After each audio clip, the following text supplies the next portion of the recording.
नमस्कार साथियों, आपका स्वागत अपने YouTube चैनल वृष्टि स्टार इंस्टीट्यूट में। मैं हूं संदीप। आज हम आपको बताने वाले हैं भगवान विष्णु के 10 अवतारों के बारे में, क्योंकि भगवान ने आज तक इस पृथ्वी पे 9 बार अवतार ले चुके हैं किसी न किसी रूप में। 10वां अवतार हमारा जो कलयुग में होने वाला है, कलयुग के अंत में, जिसका नाम है कल्कि का अवतार। कहा जाता है कि पुराणों में और ग्रंथों में कुछ लिखा हुआ है, भगवान जो है जो 10वां अवतार लेंगे वो कब लेंगे? जब जो हमारा कलयुग है, कलयुग के अंतिम चरण में, कलयुग के अंतिम चरण में लेंगे भगवान कल्कि का अवतार। तब यहाँ से जो भी मतलब पाप पुण्य विनाश होता रहेगा सभी को बचाएंगे और सभी को सही राह पे चलाएंगे। क्योंकि मैंने एक जगह देखा था, लिखा था जो हमारा कलयुग है ना, ये कलयुग 4,80,000 वर्ष का है। कितने का है? 4,80,000 वर्ष का ये कलयुग है। ये कलयुग के अंत में भगवान कल्कि मतलब भगवान विष्णु के अवतार कल्कि अंत में जब जन्म लेंगे तब इस कलयुग का उद्धार करेंगे। ठीक है ना? इस तरह चलते हैं, आज देखते हैं भगवान ने विष्णु ने कौन कौन से अवतार आज तक लिए हैं, सभी के नाम, सभी को क्यों लिए थे, इसकी चर्चा आज हम इस वीडियो में करने वाले हैं। ठीक है ना? चलो ठीक है।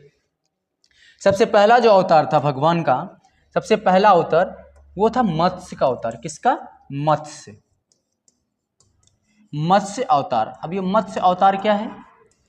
मत्स्य का मतलब होता है मछली। मत्स्य का मतलब क्या होता है? मछली होता है। मतलब भगवान ने जो पहला अवतार लिया था वो मछली का अवतार लिया था। और क्यों लिया था, किस लिए कहा जाता है? एक राक्षस ने पृथ्वी को संहार कर दिया था। क्या कर दिया था? भगवान ने पृथ्वी का संहार कर दिया था। संहार करने के बाद मतलब कि इस पृथ्वी को मतलब कहा जाता है, कहानी भी मैंने सुनी है और वो कुछ किताबों में भी पढ़ा है कि पृथ्वी का मतलब जब पृथ्वी एक हिरणाक्ष नामक राक्षस हुआ करता था, उस राक्षस ने इस पृथ्वी को जाकर समुद्र में डुबा दिया था। मतलब पानी में डुबा दिया, मतलब जाकर के, क्योंकि ब्रह्मांड बहुत बड़ा है, बात समझ रहा। इस पृथ्वी को ले जा रहे थे तो जो पृथ्वी हमारी डूब रही थी, तो भगवान विष्णु ने मछली का अवतार लिया। मछली का अवतार लेकर के एक इंसान को बचाया था, जिस इंसान का नाम था, पृथ्वी का पहला इंसान, इसका नाम था मनु।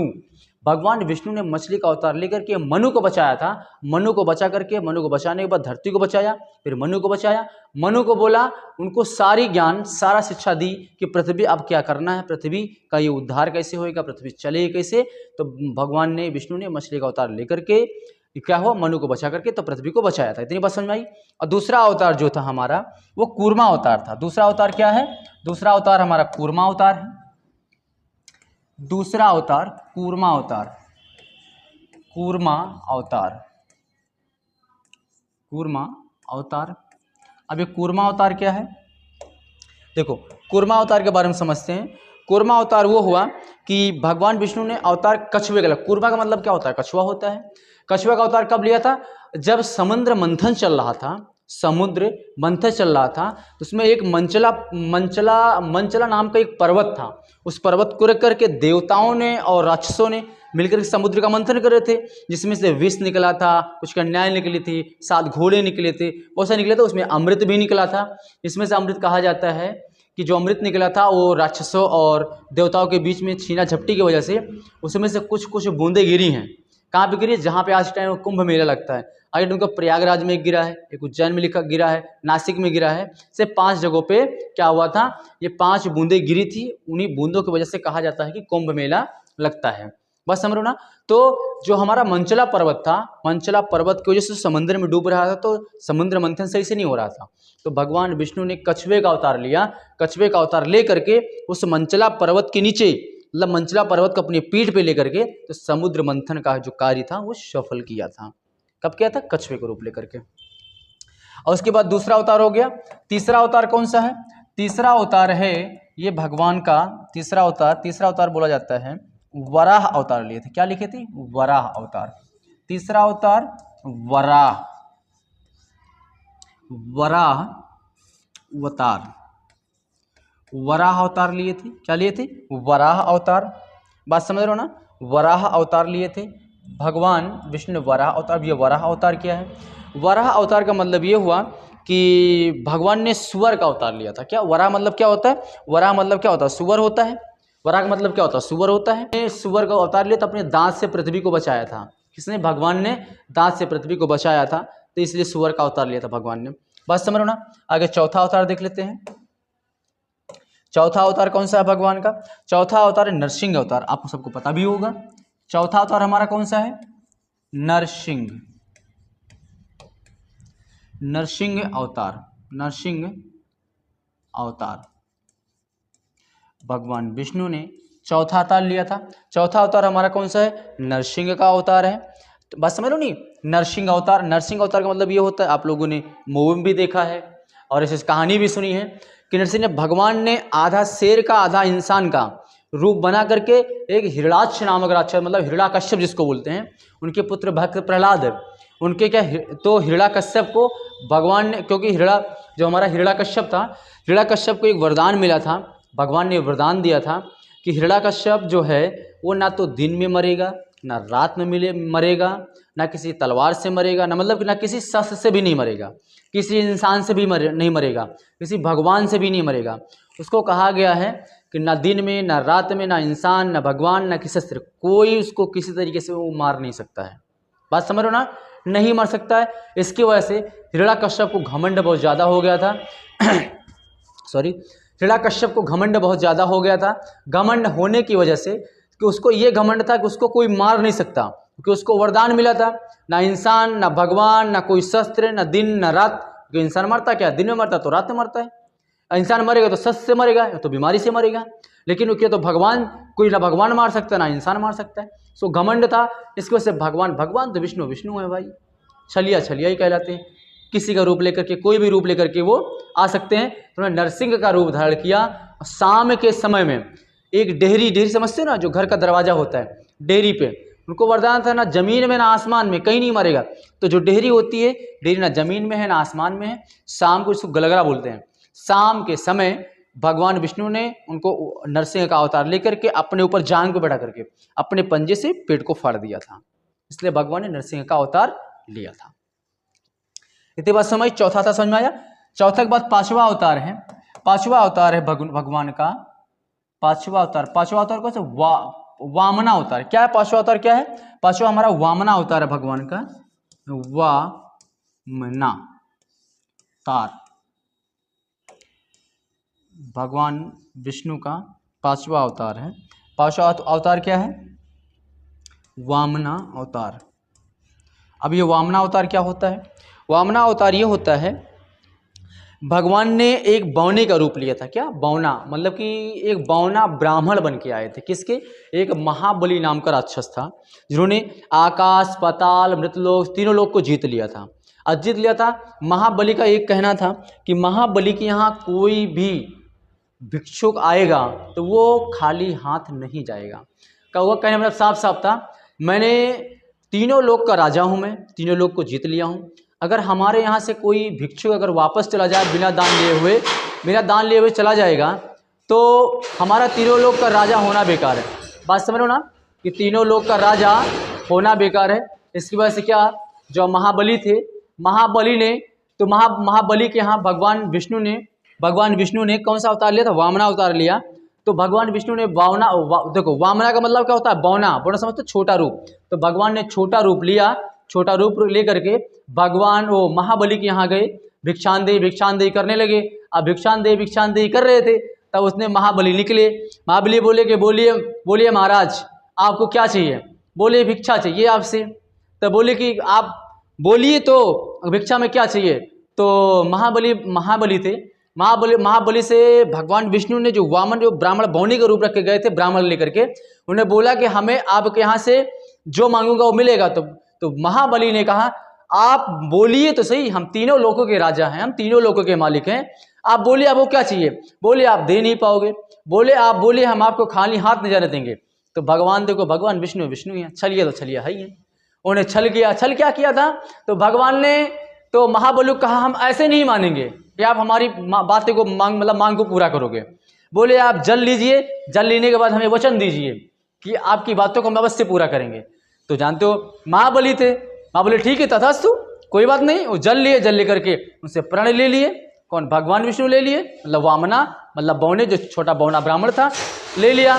लेने के बाद फिर जब उसको प्रण ले लिया, प्रण लेने के बाद तो भगवान विष्णु क्या बोलते हैं महाबली से, बोलते हैं कि महाराज राजन, हमें आपसे कुछ नहीं चाहिए, सिर्फ 2.5 पग जमीन चाहिए। क्या चाहिए? 2.5 पग जमीन चाहिए। तो महाबली बोले बस ब्राह्मण इतना? तो बोलते हैं कि राजन खाली हमारे 2.5 पग जमीन की इच्छा थी, आप दे सको तो ठीक है, ना दे सको तो कोई बात नहीं, मैं चलूँ फिर। बोले नहीं नहीं ब्राह्मण, आप ठहरो, आप मत जाओ, आपकी इच्छा जरूर पूजा कर, बस खाली 2.5 पग जी चाहिए ना। बोले हाँ राजन, मुझे 2.5 पग ही चाहिए। तो उसमें अब महाबली को क्या पता कि भगवान विष्णु है, वो उनको पता है बौना कितना लेगा जमीन पे। बोले कि ब्राह्मण, बोले कि मतलब महाबली बोलते हैं ब्राह्मण से कि महाराज कुछ और मांगिए, 2.5 पग में कुछ नहीं होने वाला हमारा। बोले महाराज बस कृपा करिए, आप 2.5 पग ही दे दीजिए। तो भाई फिर क्या करते हैं, मतलब विष्णु भगवान क्या करते हैं कि उनसे प्रण तो करा ही लेते हैं। वो अपना पहला पैर सिर्फ क्या मांगा था, 2.5 पग मांगा था जमीन, अपना पहला पैर जानते हो, जो वचन लेने के बाद भगवान विष्णु ने जानते हो वामना का अवतार लिया, तो अपना रूप बढ़ाना स्टार्ट किया, बड़ा सा रूप बढ़ाया। तो पहला पग रखा, पहला मतलब पैर, पग मतलब क्या होता है पैर, पहला पग रखा, जो पहला पग रखा तो आकाश नाप लिया, और दूसरा पग रखा तो जो दूसरा लोग जूता था उसको नाप लिया। अब उसके बाद जो तीसरा पग रखने लगे तो मृत्यु लोग नापने लगे, मतलब जिसमें वो रहता था महाबली। जब नापे 2.5 पग में, तो आधी पग में, 2 पग में तो वो आ गया, लेकिन आधी पग में मतलब लोग भी नहीं आया, कम पड़ गया। अब बोलो अब क्या करूं, इसमें बच रहा है। तो बोले महाराज मुझसे गलती हो गई। बोले कि आप वचन तो दे ही चुके हो, आपको प्रण तो पूरा ही करना पड़ेगा, नहीं दोगे तो फिर बेकार है। बोले ठीक है महाराज, जरूर पूरा करें, बताइए, हमारे पास तो कुछ बता नहीं, आपने 2 पग में तो पूरा आकाश पता सब नाप लिया है, हमारे पास कुछ बता ही नहीं है, बचा ही नहीं है, तो क्या करोगे? बोले एक काम करो, हमारे सर पे रख दो, हमारा सर ही बचा है खाली। भगवान विष्णु ने उठाया लात रख दिया, उनके सर पे पर रख दिया, वहीं पे जो महाबली थे वो धरती में समा गए। बात समझ रहे हो ना? ये कौन सा अवतार था? 5वां अवतार था। और 6वां अवतार कौन सा है? चलो 6वां अवतार का चर्चा कर लेते हैं। 6वां अवतार हमारे भगवान ने कौन सा रूप लिया था? आपको सबको पता है किस कौन सा रूप लिया था। 6वां अवतार लिया था श्री रामचंद्र। कौन सा लिया था? भगवान ने श्री रामचंद्र का रूप लिया, जिसमें अभी इसके बारे में तो आपको पता ही है, भगवान राम के बारे में किसको नहीं पता होगा, सभी को पता होगा। 6वां अवतार भगवान ने राम का लिया। राम को लेने के बाद बस वही सीता का वन होता है कि कहीं गर्भगृह में बैठती है, राजा दशरथ का मृत्यु होती है, अरे सब पता ही, आपको क्या बताऊं मैं उसमें। ये राम जो वन जाते हैं, वन जाने के बाद फिर भरत मिलाप होता है, भरत मिलाप होने के बाद, अच्छा ठीक, इसमें हम आपको एक चीज़ और बता देते हैं। जो रामचंद्र की कहानी है, रामचंद्र की कहानी जो है पूरी किस में लिखी, कौन से बुक में लिखी है? श्री रामचरितमानस। किसमें लिखी गई है? श्री रामचरितमानस। चलो ठीक है, थोड़ा सा श्री रामचरितमानस के बारे में हम चर्चा ही कर लेते हैं। अब आ गई ये बात, तो कौन सी किताब है? किताब का क्या नाम है? किताब का नाम है श्री रामचरितमानस। क्या नाम है? श्री रामचरितमानस, यही बुक है, श्री रामचरितमानस है। देखो रामचंद्र की कहानी है, राम के भगवान विष्णु के 6वां अवतार हैं, कौन? श्री रामचंद्र भगवान का। और श्री रामचंद्र की पूरी कहानी किस में लिखी? श्री रामचरितमानस में लिखी हुई है। श्री रामचरितमानस में लिखी हुई है, लेकिन जो किताब श्री रामचरितमानस किताब किसने लिखा है? इसको लिखने वाले हैं जिनका नाम है तुलसीदास। क्या नाम है? तुलसीदास। तुलसीदास ने लिखी है। कौन सी बुक लिखी है? श्री रामचरितमानस को तुलसीदास ने लिखी है। लेकिन जो श्री रामचरितमानस है, श्री रामचरितमानस में है क्या? श्री रामचरितमानस में है 7 कांड हैं। कितने कांड? मतलब लेसन, चैप्टर। श्री रामचरितमानस में कितने चैप्टर हैं? पूरे 7 चैप्टर हैं, 7 कांड हैं। इन 7 कांड की चर्चा करते हैं, है ना। थोड़ा सा देखो, जो पहला कांड है हमारा बाल कांड। क्या है? बाल कांड। पहला कांड कौन सा है? बाल कांड है। अब बाल कांड में क्या बताया गया है? बाल कांड में यह बताया कि भगवान श्री राम के बाल लीलाओं के बारे में बताया गया है। भगवान राम को जन्म कैसे हुआ, कैसे नहीं हुआ, सब पूरी कहानी किसने बताई गई है? बाल कांड में बताई गई है। बाल कांड के बाद कौन सा कांड आता है? बाल कांड के बाद आज हमारा अयोध्या कांड आता है। क्या आता है? अयोध्या कांड। अयोध्या कांड में क्या होता है? भगवान राम का, अयोध्या कांड में भगवान राम के बारे में जो कैकेयी रहती है, कैकेयी मतलब इनकी माँ है, लेकिन इनकी सगी माँ कौन सी है? सौ की सगी माँ कौशल्या है ना। लेकिन जो केकई होती है वो भरत की माँ है। भरत की माँ है कि नहीं? भरत की माँ है तो क्या होता है? केकई के द्वारा वरदान लिया जाना, केकई के द्वारा भगवान के लिए वन, भरत को राजगद्दी, सब किस में की जाती है? अयोध्या कांड में की जाती है। और तीसरा कांड हमारा कौन सा है? तीसरा कांड का नाम है आरण्य कांड। आरण्य मतलब जंगल भी होता है। तीसरा कांड कौन सा है? आरण्य कांड है। आरण्य कांड, आरण्य कांड है। आरण्य कांड में क्या होता है? आरण्य कांड में भगवान राम क्या है? वन को जाते हैं। क्या करते हैं? भगवान राम को वन को जाते हैं, वन जाते हैं। वन जाने के बाद इसी में सीता का हरण होता है। किस में होता है? आरण्य कांड में होता है। और चौथा कांड हमारा कौन सा है? चौथा कांड हमारा होता है किष्किंधा कांड। किष्किंधा कांड। किष्किंधा कांड में क्या होता है? किष्किंधा कांड में वो हनुमान का मिलान होता है, बाली की मृत्यु होती है, और उसके बाद सुग्रीव से मुलाकात होती है। किसमें होती है? किष्किंधा कांड में हनुमान और राम का मिलन किसमें है? किष्किंधा कांड में है। उसके बाद पांचवा कांड कौन सा है? पांचवा कांड की चर्चा कर लेते हैं। पांचवा कांड हमारा है सुंदरकांड। पांचवा कांड हमारा कौन सा है? सुंदरकांड है। कौन सा? सुंदरकांड। अभी सुंदरकांड में क्या होता है? सुंदरकांड में भगवान के मिलाप हो जाता है। इसी सुंदरकांड में हनुमान जी जो होते हैं ना, ये हनुमान जी क्या सीता को पता लगाने जाते हैं। क्या करते हैं? इसी सुंदरकांड में हनुमान जी वो समंदर को पार करते हैं, इसी में सीता को पता लगाते हैं, इसी में वाटिका उचारते हैं, इसी में पूरी लंका को फूंक के चलाते हैं। हनुमान जी क्या करते हैं? पूरी लंका को फूंक देते हैं। किसमें? सुंदरकांड में फूंक के चलाते हैं। पांचवा हो गया। और उसके बाद छठवां कांड कौन सा है? जब लंका फूंक गई, आपको पता ही नहीं भाई, लंका उनका फूंक गई। लंका फूंकने के बाद जब आते हैं तब राम चल करके जाते हैं, वो का समुद्र पुल बना करके, है ना, ब्रिज बना लेते हैं, पुल बना के तो लंका पहुंच जाते हैं। जब लंका पहुंच जाते हैं तो छठवें कांड में क्या होता है? छठवां कांड हमारा आता है लंका कांड। लंका कांड में क्या करते हैं भगवान राम? लंका कांड में वही सीता का राम रावण युद्ध होता है, सुग्रीव युद्ध होता है, ठीक है ना। लंका कांड में विभीषण की राजगद्दी होती है, मतलब उसको राज अभिषेक मिलता है, सिंहासन मिलता है। किसमें सब होता है? लंका कांड में। लंका कांड तो हो गया छठवां। जब छठवां लंका कांड में रावण की मृत्यु हो जाती है, मृत्यु के बाद फिर क्या होता है? मृत्यु के बाद फिर सातवें कांड में हमारा तो भाई रावण मर गया, रावण मरने के बाद लंका कांड हुआ। लंका कांड के बाद हमारा आता उत्तर कांड। उत्तर का मतलब क्या होता है? अंत। उत्तर कांड हमारा सातवां और आखिरी कांड कौन सा है? उत्तर कांड। उत्तर कांड में क्या होता है? राम जो है ना, रावण को मतलब कोई मार करने के बाद सीधा उत्तरकांड में भगवान जो है राम, लक्ष्मण, सीता, हनुमान, सुग्रीव सब कहाँ पर आते हैं? अयोध्या में आते हैं। अयोध्या में आने के बाद इसी राम की खुशी में आकर के यहाँ पे दीप जलाए जाते हैं। उसी राम की खुशी में आने की वजह से आज देखो दिवाली मनाई जाती है। क्या मानी जाती है? दिवाली मनाई जाती है। आकर के यहाँ पे ये हमारा लास्ट उत्तरकांड है। एक आठवां कांड और होता है जिसको बोलते हैं लवकुश कांड, लेकिन सात कांड नहीं आता है इसमें। किसमें? सात। इसमें श्री रामचरितमानस में 7 ही कांड आते हैं, इसमें 8वां कांड नहीं है। एक पहले एक रामायण आती थी जिसका नाम था तुलसी कृत रामायण।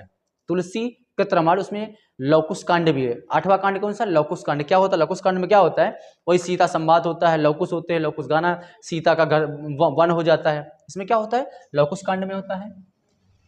चलो ठीक है, 6 अवतार हो चुके थे। 6 के बाद हमारा 7वां अवतार जो है भगवान, 7वां का अवतार है, इसके बारे में किसको नहीं पता है? सभी को पता है।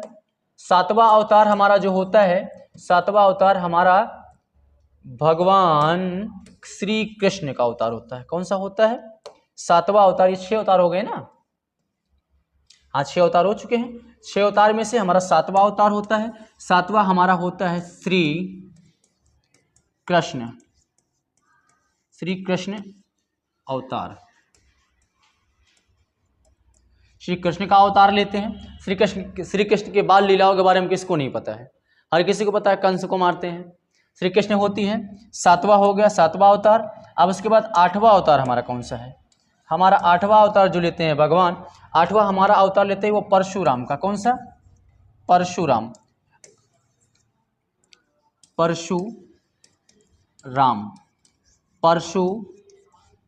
का अवतार होता है। परशुराम का अवतार। अब ये परशुराम अवतार क्यों लेते हैं? कहा जाता है क्षत्रिय जो थे ना, क्षत्रिय ने बहुत ज़्यादा विनाश कर दिया, ना किसी की माँ, ना बहन, ना बेटी, किसी को देखते नहीं थे, कुछ भी उल्टा सीधा करते थे। मतलब कि क्षत्रिय लोग इतना ज़्यादा अपने आप घमंड कर ले कि सबसे बड़ी जात मैं ही हूँ, सबसे बड़ा कास्ट मैं ही हूँ। मतलब क्या जाति प्रथा स्टार्ट ही थी। क्या होते थे कि लोग अपने आप को मानते थे कि हम क्षत्रिय हैं, हम कुछ भी कर सकते हैं। तो उन्हें उसके नीचे जो वैश्य होते थे, शूद्र होते थे, इनके ऊपर बहुत ज़्यादा अत्याचार करते थे, बहन बेटियों को नहीं देखते थे। तो भगवान परशुराम ने क्या किया, फिर जन्म लिया। जन्म लेने के बाद क्षत्रियों का 21 बार विनाश किया था। 21 बार, एक बार किया, फिर जन्म में, फिर बड़ा, फिर किए। 21 बार पृथ्वी में क्षत्रियों का विनाश किया था। किसने? भगवान परशुराम में। अब इसमें एक कन्फ्यूजन होगी। हाँ, परशुराम तो हमारे यहाँ पे 8वें अवतार में है, लेकिन भगवान तो राम हमारे 6वें अवतार में आए थे, पहले ही जन्म लिए थे। अब परशुराम यहाँ कहाँ से? एक परशुराम वहां भी तो थे भाई। श्री रामचंद्र की कहानी में 6वें अवतार में भी तो थे, क्योंकि भगवान है। भगवान में कहीं पर भी किसी भी रूप में आ सकते हैं, वैसे तो भगवान हर जगह थे। अब इसमें देखो, इसमें देखना, अब 6वां हो गया, अब आता है 9वां अवतार। 9वां अवतार किसका था? 9वां अवतार हमारा था गौतम बुद्ध। किसका? गौतम बुद्ध। गौतम बुद्ध का अवतार लिया था, गौतम बुद्ध कहलाता है। अब गौतम बुद्ध के बारे में सभी को पता होना भी चाहिए, हुए थे। गौतम बुद्ध ने अवतार लिया था। गौतम बुद्ध का बचपन क्या नाम था? सिद्धार्थ था। इनके पिता क्या नाम? शत्रुघ्न था। इनकी माता क्या नाम था? महामाया था, जिसको माया भी बोलते हैं। इनके पहले गुरु कौन थे? अलार कलाम थे। ठीक है ना। इन्होंने क्या हुआ था? इनका जन्म कहाँ हुआ था? नेपाल में हुआ था, लुम्बिनी में। बात समझ लो ना। गौतम बुद्ध का, इनके बारे में कहा जाता है भगवान बुद्ध ने अवतार एक राजा के घर में लिए थे। कि शत्रुघ्न एक राजा हुआ करते थे, उनके घर में जन्म लिया था। और जन्म क्यों लिया था? मतलब जन्म इसलिए लिया था कि इनके घर जब पैदा हुए थे तो बहुत ज़्यादा दुख बढ़ गया था। मतलब इंसान जो था ना, दुख तकलीफें देख नहीं पाता था, कुछ भी इंसान सोचता, मतलब इंसान के समझ में नहीं आ रहा था। तो इन्होंने क्या किया था? बुद्ध ने लेकर के ला करके इंसान को समझाया है कि जीवन कैसे जीना चाहिए, जीवन है क्या चीज़ें। मतलब जीवन सही जीने का रास्ता किसने दिखाया है? भगवान ने, बुद्ध ने दिखाया है। और 10वां अवतार, 10वां और आखिरी अवतार कौन सा है हमारा ये कहाँ पे होगा? ये कलयुग में होगा। कहाँ पे होगा? ये कलयुग में होगा। ये कलयुग में अवतार 10वां है। 10वां अवतार हमारा किसका? 10वां अवतार हमारा कल्कि का है। किसका है? कल्कि अवतार। कल्कि अवतार 10वां अवतार किसका है? कल्कि अवतार। कहा जाता है भगवान कल्कि का अवतार कब लेंगे? कल्कि अवतार तब लेंगे जो भगवान, मतलब जो हमारा कलयुग है ना, कलयुग के अंतिम चरण में। कलयुग का समय बताया गया है कि 4,80,000 वर्ष। कितना बताया गया है? कलयुग का समय 4,80,000 वर्ष बताया गया है। बोले कि कल्कि भगवान जो है 10वां अवतार कब लेंगे? जो कलयुग का अंत आ जाएगा, कलयुग के अंत लास्ट स्टेज पे। मतलब कि यहाँ पे ना कोई जात पात, ना कोई नहीं जाएगा, कोई भगवान को नहीं मानेगा, कोई किसी को नहीं मानेगा, किसी की माँ बहन बेटी कुछ भी दिखाने जाएगा, कुछ भी करेगा, बस जो कुछ भी करे कुछ में पूरी तरह से विनाश होने लगेगा। तो भगवान कल्कि का अवतार होगा, आकर के फिर सही रास्ता पे, सही राह पे भगवान कल्कि अवतार लेकर सभी को सही रास्ता दिखाएंगे और पृथ्वी का क्या बचाव करेंगे, सभी को सही दिशा दिखाएंगे। बात समझ लो ना। ये भगवान के 10 अवतार थे। 10 में से 9 अवतार हो चुके हैं भगवान के, 10वां अवतार अभी होने वाला है। ठीक है ना। इतनी बात समझ में आ गई? चलते, अगर इतनी बात समझ में आ गई हो, फिर मिलते हैं नेक्स्ट दिन, नेक्स्ट किसी वीडियो में। जय हिंद, जय भारत।